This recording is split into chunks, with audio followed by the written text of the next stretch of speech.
안녕하십니까. 러펀드 이성수입니다. 자, 오늘 새로운 느낌으로 증시 토크를 준비를 해봤습니다. 자, 그 새로운 느낌과 함께 조금 강한 주제로 증시 토크를 준비를 했는데요. 그것은 바로 무엇이냐?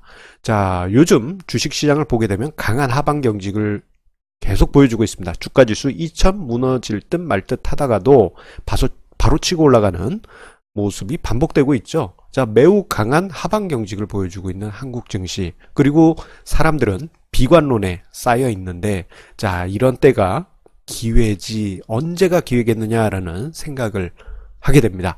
자, 이러한 생각을 계속 머릿속에 담고 있다가 오늘 증시 토크에서 이야기를 해야 되겠다라는 마음을 먹고 준비를 했는데요. 자, 오늘 끝까지 봐주시면서 왜 지금이 투자 기회인지 함께 생각해 주시기 바랍니다.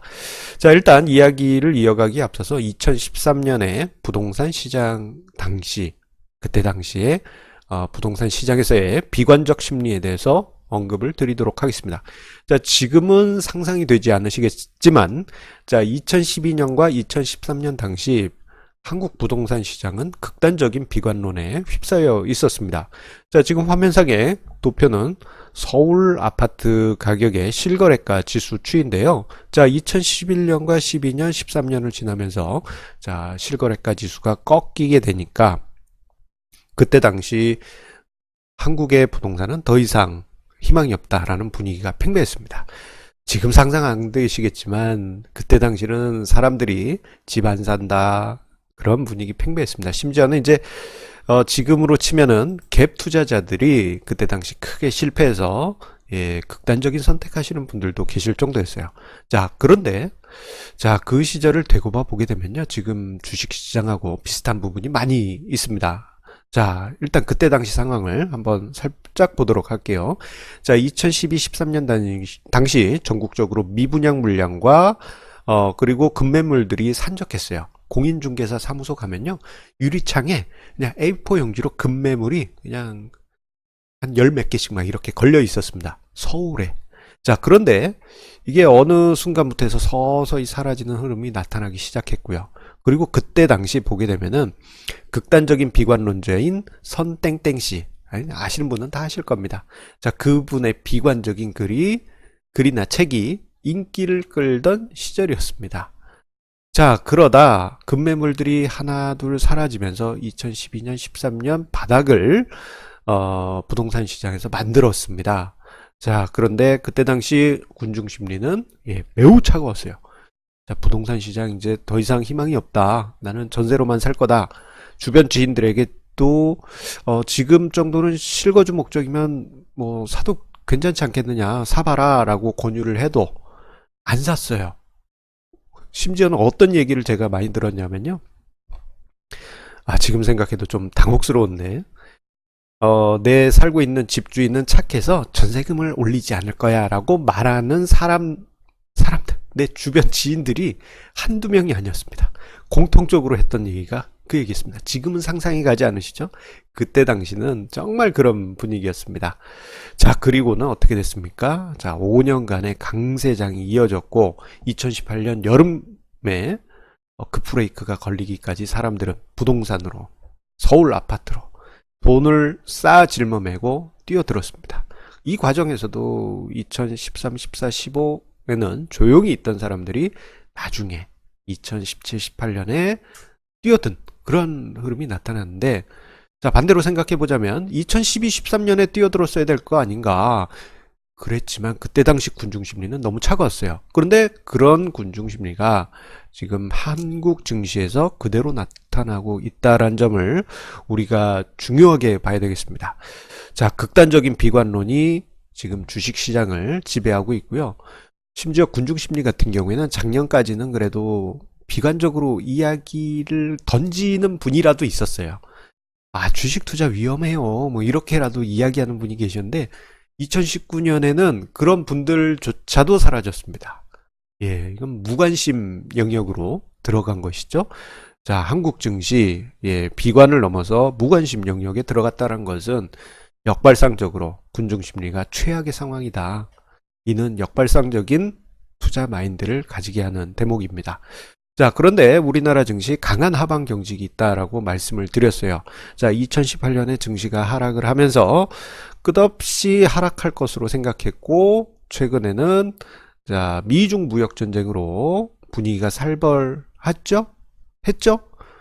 그러다가 이제 뭐 트럼프 대통령이 트위터에 말 한마디 하면 잠깐 회복하다가도 또 분위기 살벌해지면 하락하고, 이러다 보니 뭐 이러다 종합주가지수 1500 가는 거 아니야, 제2의 IMF 사태 터지는 거 아니야 라는 분위기였지만, 증시가 하락하면서 2000포인트 부근 올 때마다 어떤 현상이 발생했습니까? 강한 하방 경직이 밑에서 이렇게 쫙 힘이 들어오면서, 예, 증시가 더 내려가지 않고 받쳐주는 모습, 여러분들 보셨을 것입니다. 자, 하지만 일반적인 군중 심리는 앞서 언급드린 대로 무관심 단계에 진입해 있고요.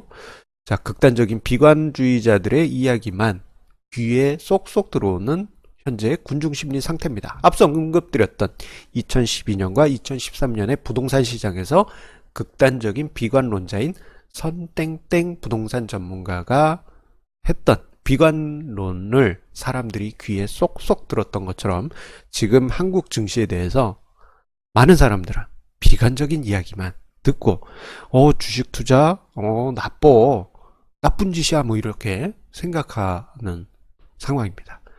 뭐 그마저도 요즘 사라져서 무관심 단계에 지금 들어가 있죠. 자, 그런데 우리가 여기서 한번 생각을 해볼게요. 자, 주식시장 떨어져 봐야 얼마나 더 떨어지겠습니까? 자, 이 부분은 우리가 생각해 볼 필요가 있습니다. 자, 자주 강조드렸습니다만 지금 시장 밸류에이션 레벨은, 자, 시장 PBR 같은 경우 자, 0.88이에요. 자, 요 레벨은요, 2000년대 초반이나 2008년 금융위기 막바지, 그리고 더 멀리는 IMF 시절과 비슷한 수준의 극단적인 저평가 수준입니다. 자, 지금 화면상의 우측 위에, 제 머리 위에 도표 보시게 되면요, 자, 주황색이 종합주가지수입니다. 종합주가지수 주황색, 그리고 파란색 선이 시장 PBR입니다. 시장 PBR인데, 자, 보시게 되면 지금의 시장 PBR 레벨은 2008년 금융위기 최저점 때, 그리고 2000년대 초반 그 영역대에 지금 들어와 있습니다. 자, 이렇게 보면은 이렇게 생각하실 수도 있어요. 자, 뭐 과거는 과거고 지금 저기서 더 떨어지면 끝없는 하락, 우리나라는 망해가고 있다, 그렇게 반박하시거나 생각하시는 분들 많으시리라 생각이 짐작이 됩니다. 자, 그런데 한편으로 생각해 보면요, 자, 주식 투자를 하시는 분들 사이에서 공통적으로 상상하는 시기가 있습니다. 아, 내가 그때로 돌아가면 나 정말 주식 투자 열심히 할 거야. 어이구, 마이크에 다 버렸네요. 그 시기, 예, 그게 바로 2000년대 초반, 2008년 금융위기 직후입니다. 자, 그런데 지금 시장 PBR 어떻습니까? 그때 수준까지 내려와 있죠. 자, 하지만 이에 대해서 대다수의 군중 심리는, 예, 뭐 저기서 더 떨어지는 거 아니냐, 그렇게 생각들 하실 겁니다. 뭐 물론 여기서 더 떨어질 수도 있습니다. 하지만 만약에 저기서 더 떨어지게 되면요, 제가 자주 이야기 드렸던 것처럼, 자, 트램벌린 효과, 쭉 내려가면 탄성 때문에 탁 치고 올라가는 그런 현상이 나타날 가능성이 높습니다. 자, 2008년 금융위기 때도 보면요, 자, 2008년 가을에 1000포인트 붕괴하고, 그리고 더 아래로 쭉쭉쭉쭉쭉 내려갔잖아요. 그러면서 900포인트도 붕괴했던 그 순간적인 시기가 있었습니다. 자, 그런데 2008년 금융위기 당시 1000포인트 이하로 내려간 거래 일수는 8거래일에 불과합니다. 그냥 순식간 팍 하고 튀어오르고 다시 팍 하고 튀어오르고 이렇게 됐다는 것이에요. 여기서 더 빠질 수 있다 하더라도 팍 순간으로만 그칠 가능성이 큽니다. 오히려 과거 2000년대 초반, 2008년 금융위기 때 같은 그러한 기회만 더 만들어지는 것입니다. 자, 그래서 저는 이렇게 이야기를 드리고 싶습니다. 자, 기회의 신 카이로스가 달려오고 있다. 자, 그리스 신화에 보면 그리스 신 카이로스가 있습니다. 자, 지금 제 머리 위에, 예, 부조상이 있는데요. 잘 안 보이실 수도 있는데 기회신은 앞머리는 있습니다. 쫙 멋지게 예, 아이돌처럼 앞머리는 쫙 있는데 뒷머리가 없어요.